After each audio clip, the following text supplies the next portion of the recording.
नमस्कारं सर्वेषां छात्राणां स्वागतमस्ति।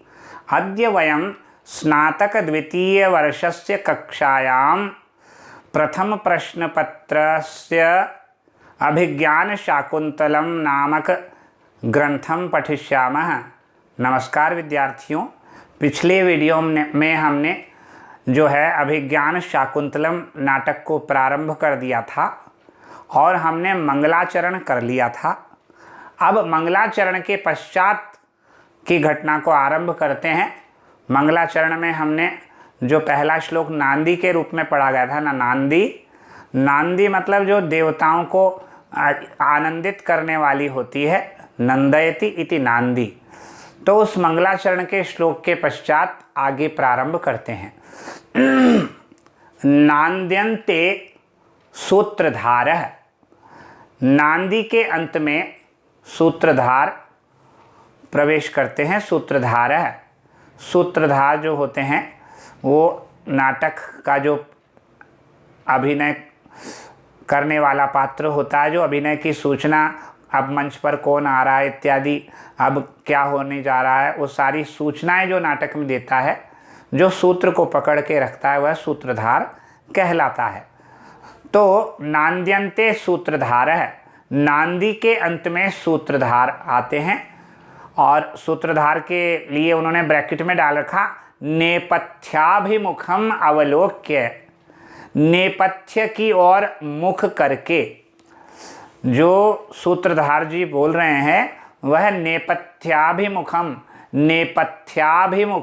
अवलोक्य, नेपथ्य की ओर मुख करके, अवलोक्य यानी देख करके, मुख नेपथ्य की ओर देख करके, अभिमुखम अवलोक्य देखकर क्या बोल रहे हैं, ये ब्रैकेट में था, ये नेपथ्याभिमुखम अवलोक्य। यहाँ नांदी के अंत में सूत्रधार जी नेपथ्य की ओर देखकर बोलते हैं। क्या बोलते हैं ये सुनिए आप।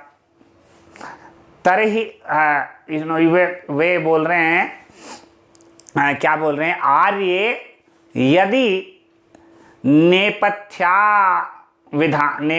विधानम अवसितम, हे आर्य यदि नेपथ्य विधानम अवसितम तर्हि तस्तावद आगम्यताम। यदि, हे आर्य, हे आदरणीय, यदि नेपथ्य विधानम अवसितम, यदि नेपथ्य क्या होता है, नेपथ्य एक ऐसा कक्ष होता है जिसमें अभिनय करने वाले पात्र जो तैयार होते हैं, साज सज्जा जिस कक्ष में की जाती है वह नेपथ्य कहलाता है। तो नेपथ्याभिमुखम अवलोक्य, नेपथ्य के कमरे की ओर मुख करके, देख करके, हे आर्य यदि नेपथ्य विधानम अवसितम, यदि नेपथ्य यानी यदि साज सज्जा का कार्य अवसितम समाप्त हो गया हो, तरही तो इतस्तावद आगम्यताम, तो आप यहाँ पर आ जाइए। तात्पर्य क्या हुआ, नांदी के बाद जो है सूत्रधार जी साज सज्जा कक्ष की ओर देखकर बोलते हैं, अभिमुखम अवलोक्य, हे देवी यदि नेपथ्य का जो है अवसितम कार्य समाप्त हो गया हो, यदि साज सज्जा प्रबंध समाप्त हो गया हो कार्य, तो तरही इतस्तावद आगम्यताम, तो आप जरा इधर आ जाइए, तो आप यहाँ पर आ जाइए। यदि नेपथ्य का कार्य समाप्त हो गया है तो आप यहाँ पर आ जाइए, ऐसा वो नटी से कहता है। नटी कौन होती है, जो सूत्रधार की पत्नी होती है वह नटी कहलाती है नाटक में। तो यहाँ पर लिखा है प्रविश्य, नटी प्रवेश करके बोलती है। क्या बोलती है नटी प्रवेश करके, नटी प्रवेश करके बोलती है, आर्यपुत्र इयम अस्मि, हे आर्यपुत्र मैं यह आ गई, लो मैं आ गई, लीजिए मैं आ गई।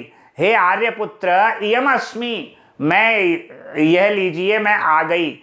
आज्ञापयतु आर्य है, हे आदरणीय आप मुझे आज्ञा दीजिए, आज्ञापयतु आर्य है, हे आर्यपुत्र आप मुझे आज्ञा दीजिए, हे श्रीमान आप मुझे आज्ञा दीजिए। को नियोगः अनुष्ठीयताम, अब क्या कार्य करना है। को नियोगः अनुष्ठीयताम, अब कौन सा कार्य किया जाए। अंदर आकर प्रविश्य नटी बोलती है, हे आर्यपुत्र इयम अस्मि, हे आर्यपुत्र मैं आ गई। आर्यः आज्ञापयतु, हे आर्य आप श्रीमान आप आज्ञा दीजिए। कि कह कार्य अनुष्ठीयताम, को नियोगः अनुष्ठीयताम का मतलब है मैं क्या करूं, क्या किया जाए, मेरे द्वारा क्या किया जाए, यानी मैं क्या करूं। यहाँ पर ये उन्होंने बोला है नटी ने, तो अब नटी को जो है वो क्या कह रहे हैं सूत्रधार जी, तो आप ये सुनिए। हे आर्ये अभिरूप भूयिष्ठा परिषद इयम, हे आर्ये इयम परिषद अभिरूप भूयिष्ठा। हे आर्या, हे आदरणीय नटी जी, यह सभा इयम परिषद, यह सभा अभिरूप भूयिष्ठ है, विद्वानों से भरी हुई है। हे आर्या इयम परिषद, यह परिषद अभिरूप भूयिष्ठा, विद्वानों से, अभिरूप यानी विद्वानों से, सज्जन पुरुषों से, आदरणीय सभासदों से भूयिष्ठा भरी हुई है। तो यहाँ पर सूत्रधार जी ने कहा कि यह सभा आर्य समाज के लोगों से यानी सभ्य समाज के लोगों से अर्थात विद्वानों से भरी हुई है। अद्य खलु कालिदास ग्रथित वस्तुना अभिज्ञान शाकुंतलम नाम ध्येयेन नवेन नाटकेन उपस्थातव्यम अस्माभिः तत् प्रतिपात्रम आधीयताम यत्नः। वो कह रहे हैं सूत्रधार जी क्या करें, हे देवी इस सभा में विद्वानों की अधिकता है, विद्वानों से भरी हुई यानी इस सभा में विद्वानों की अधिकता है, भूयिष्ठा। तो अद्य मतलब आज, अस्मा भी हमारे द्वारा, आज हमें क्या करना, एक नवेन नाटकेन उपस्थातव्यम, एक नवीन नाटक का प्रस्तुतिकरण करना है, जो कालिदासेन वस्तुना ग्रथितम, जो किसके द्वारा, जो कि ये हमारे को उपस्थित करना है, किस पर, रंगमंच पर जो उपस्थित करना है। आज हमें एक नए नाटक को प्रस्तुत करने के लिए उपस्थित होना है, जिसकी विषय वस्तु, जिसकी कथा वस्तु कालिदासेन ग्रथित है, कालिदास जी के द्वारा गुम्फित है, और अभिज्ञान शाकुंतल नवेन नाटकेन, जिसका नाम अभिज्ञान शाकुंतल नाटक है। इसीलिए आप प्रयत्न पूर्वक प्रत्येक पात्र के विषय में यत्नशील रहिए, प्रयत्नशील रहिए। इसके लिए ये शब्द यहाँ पर एक आया, तत्प्रतिपात्रम आधीयताम, तत्प्रतिपात्रम आधीयताम यत्नः।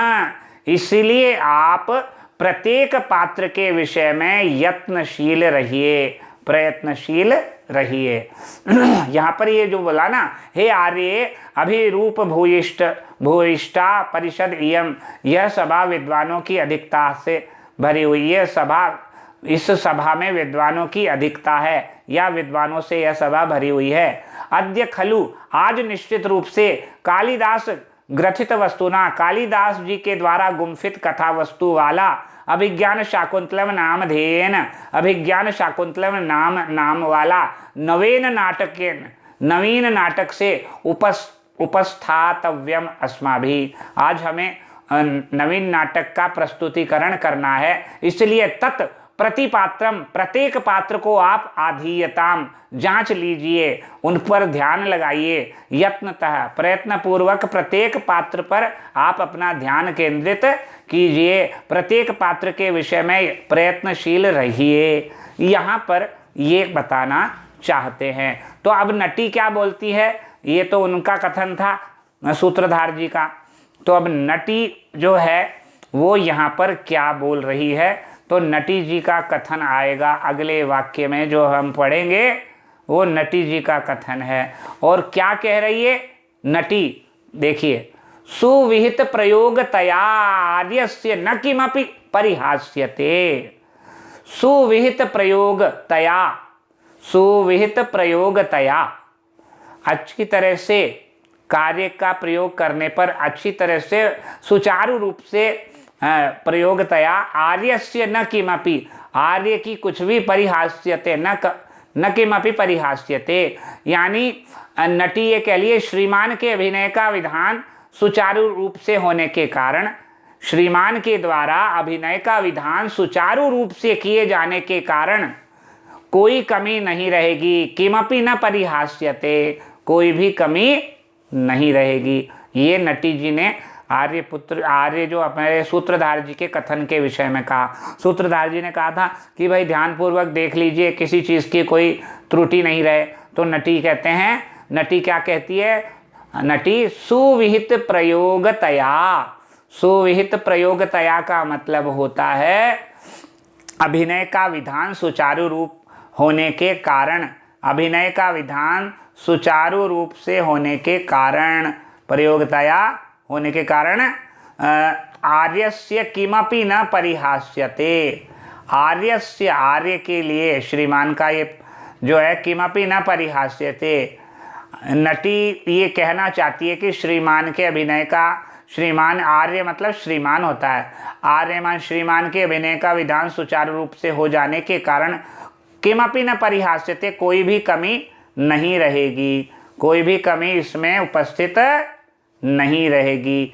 यहाँ पर ये पंक्ति ये बताना चाहती है, इस पंक्ति के द्वारा नटी जी ये बताना चाहती है कि आप किसी भी प्रकार की चिंता मत कीजिए और आपके नाटक के अभिनय प्रस्तुतिकरण में कोई भी कमी नहीं होगी।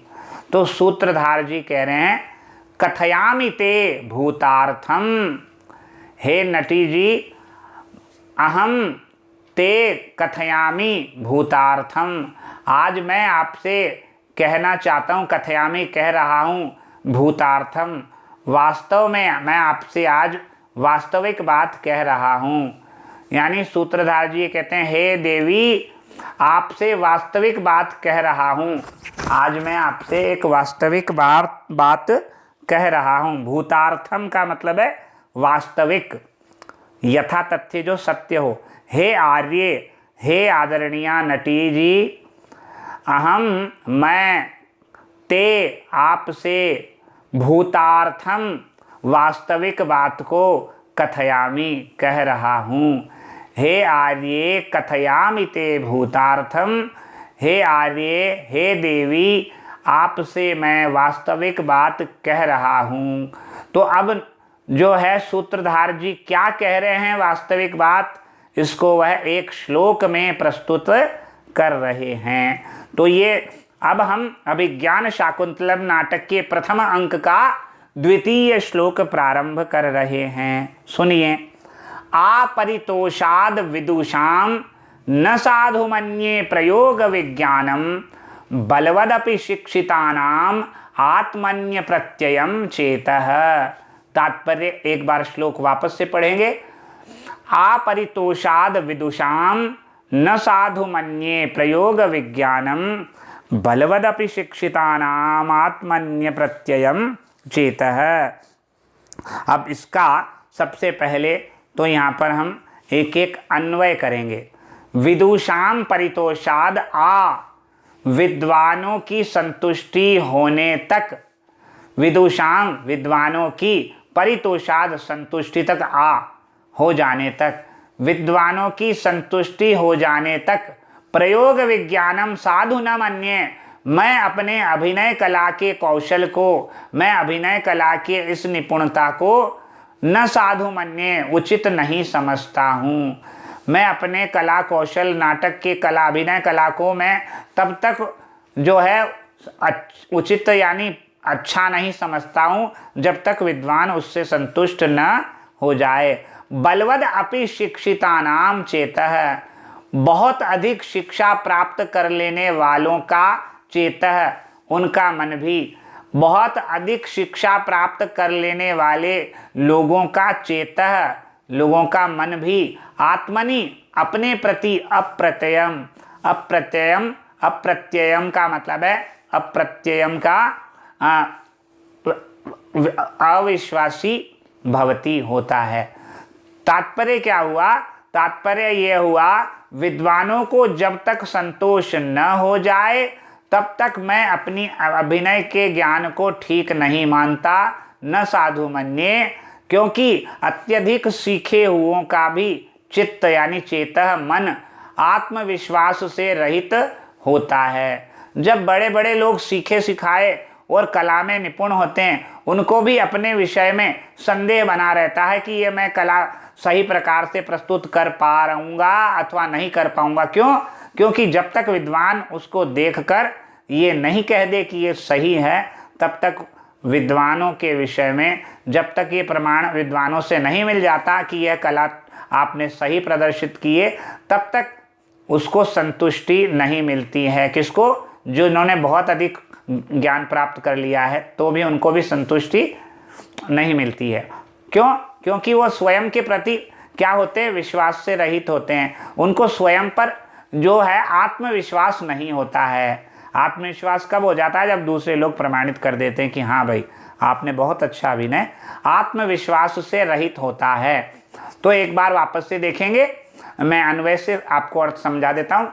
विदुषाम परितोषाद आ, विद्वानों की संतुष्टि हो जाने तक प्रयोग विज्ञानम साधु न मन्ये, मैं अपने नाट्य कला के कौशल को, नाट्य कला के अभिनय कला को, अपने नाट्य कला की अभिनय को साधु न मन्ये, उचित नहीं मानता हूँ, ठीक नहीं मानता हूँ। बलवद अपि शिक्षितानाम चेतः, बहुत अधिक शिक्षा प्राप्त कर लेने वाले मनुष्यों का चेतः मन भी आत्मनि स्वयं के प्रति अप्रत्ययम भवति, सहज विश्वास से रहित होता है। यहाँ पर ये बताना चाहते हैं कि विद्वान जब तक अपनी कला को देखकर संतुष्ट नहीं हो जाते हैं तब तक अपने ज्ञान को उचित नहीं माना जा सकता है। ये सूक्ति के दृष्टि से भी अत्यंत महत्वपूर्ण श्लोक है। विद्वानों को जब तक संतोष न हो जाए तब तक मैं अपने अभिनय ज्ञान को ठीक नहीं मानता हूँ, क्योंकि अत्यधिक सीखे हुए, बहुत अधिक शिक्षा प्राप्त कर लेने वाले मनुष्यों का भी चित्त आत्मविश्वास से रहित होता है। अब यहाँ पर कुछ शब्दों को देख लीजिए। सबसे पहला शब्द है विदुषाम। विदुषाम में विद्वस शब्द है, षष्ठी विभक्ति बहुवचन का रूप है विदुषाम। ठीक है। परितोषाद, परि प्लस तुष प्लस घय प्रत्यय परितोष, और पंचमी विभक्ति एक वचन परितोषाद। प्रयोग विज्ञानम, ये तो सीधा सीधा है। न साधु मन्ये, मन्ये क्या है? मन धातु है, आत्मनेपदी है, लट लकार उत्तम पुरुष एक वचन। मन धातु आत्मनेपदी लट लकार उत्तम पुरुष एक वचन। मन्ये, मन्यावहे, मन्यामहे, मन्ये। बलवद अपि, तो बलवत प्लस अपि, तो बलवत का जो त है वो द में बदल गया, बलवद अपि। झलाम जशो अंते से यहाँ पर कौन सी संधि हो गई है? यहाँ पर व्यंजन संधि, जशत्व संधि, जशत्व। बलवत प्लस अपि। शिक्षितानाम, शिक्षितानाम वही शिक्षित, शिक्ष धातु इतज प्रत्यय, तो शिक्षिता, और उसके पश्चात जब इसका रूप चला देंगे ना तो शिक्षिता में जब षष्ठी बहुवचन हो जाएगा, शिक्षितस्य, शिक्षितयोः, शिक्षितानाम, शिक्षितानाम, तो ये हो गया षष्ठी बहुवचन। चेतः, चेतः यानी चित्तः, मनः। ठीक है। आत्मनि अप्रत्ययम, यहाँ संधि हुई है, आत्मनि प्लस अप्रत्ययम, तो आत्मनि का जो ई है वो य में बदल गया है, आत्मन्य प्रत्ययम चेतः। तो आत्मनि प्लस अप्रत्ययम, तो आत्मनि का जो ई है वो य में बदल जाएगा, क्योंकि उसके पर है क्या है? अच है। इको सूत्र क्या? इको यणचि, इको यणचि। आत्मनि में ई जो है वो य में बदल जाएगा। आत्मन्य प्रत्ययम, अप्रत्ययम था तो प्रत्ययम रह जाएगा क्योंकि यह बन गया उधर। आत्मन्य प्रत्ययम चेतः। ठीक है, आगे तो ये श्लोक के सारे शब्द एवं टिप्पणियाँ हमने कर ली है। कुछ महत्वपूर्ण बात यहाँ पर जो है ध्यान देने की है। एक शब्द आया है साधु। साधु का मतलब है समीचीन, ठीक, उचित। प्रयोग अभिनय विज्ञान को कहते हैं। प्रयोग विज्ञानम का मतलब है विशिष्ट ज्ञान, जो है नाट्य कला का ज्ञान है उसके लिए। और अप्रत्ययम, विश्वास से रहित। ठीक है, विद्वान, विदुषाम जो है वो शब्द बना विद्वान, विद धातु क्षत्रि प्रत्यय। ठीक है, और वस प्लस विज्ञानम कैसे बना, वि उपसर्ग ज्ञा धातु और ल्युट प्रत्यय। अव्यय होने पर ये यहाँ पर ये बाकी शब्दों की टिप्पणी मैं आपको बता चुका हूँ। शिक्षित में भी वही है, शिक्ष धातु कत प्रत्यय नपुंसके भावे कत, ऐसे तो शिक्षिता। समास प्रयोग विज्ञानम, तो प्रयोग विज्ञानम षष्ठी तत्पुरुष प्रयोगस्य विज्ञानम षष्ठी तत्पुरुष है। और अविद्यमान प्रत्यय यस्मिन तत् अप्रत्ययम बहुव्रीहि समास है। ये छंद क्या है, यहाँ पर इंपॉर्टेंट बात है, महत्वपूर्ण। छंद कौन सा है इसमें, तो छंद यहाँ पर आर्या है, जिसका लक्षण आप जानते ही होंगे। आर्या छंद का लक्षण, आर्या छंद यस्याः पादे प्रथमे द्वादश मात्रास् तथा तृतीयेपि अष्टादश द्वितीये चतुर्थके पंचदश सा आर्या। ये आर्या छंद का लक्षण है क्योंकि इसमें आर्या छंद का प्रयोग किया गया है। आगे बता देते हैं। तो यहाँ पर आर्या छंद है। आर्या छंद का जो है लक्षण मैंने आपको बता दिया। पूर्वार्ध में 4 मात्राओं के साथ, यहाँ पर पहले चरण में जो होती है वो 12 होती है, तीसरे चरण में भी 12 मात्राएं होती है। अष्टादश द्वितीय 18 मात्रा दूसरे में होती है, चतुर्थ के पंचदश, और चतुर्थ चरण में 15 मात्राएं होती है। ऐसा छंद जहाँ होता है वह आर्या छंद कहलाता है। ये आर्या छंद का मैंने आपको बता दिया है। अलंकार की जहाँ तक बात है तो अर्थांतर न्यास अलंकार है। कौन सा अलंकार है, अर्थांतर न्यास। इसका भी लक्षण मैं आपको बता देता हूँ। सामान्यम वा विशेषो वा तद अन्येन समर्थ्यते यत्र सो अर्थांतर न्यासः साधर्मेण इतरेण वा। जहाँ सामान्य का विशेष से अथवा विशेष का सामान्य से समर्थन या तो साधर्म्य से किया जाता है या वैधर्म्य के भाव से किया जाता है, वहाँ अर्थांतर न्यास अलंकार होता है। सामान्यम वा विशेषो वा तदन्येन समर्थ्यते यत्र सो अर्थांतर न्यासः साधर्मेणेतरेण वा। ये इसका लक्षण है। यहाँ पर हमारा यह जो है प्रथम अंक का द्वितीय श्लोक पूर्ण हो जाता है। अगले श्लोक में हम आगे बढ़ेंगे। तब तक के लिए यहीं विराम देते हैं। नमस्कार, धन्यवाद।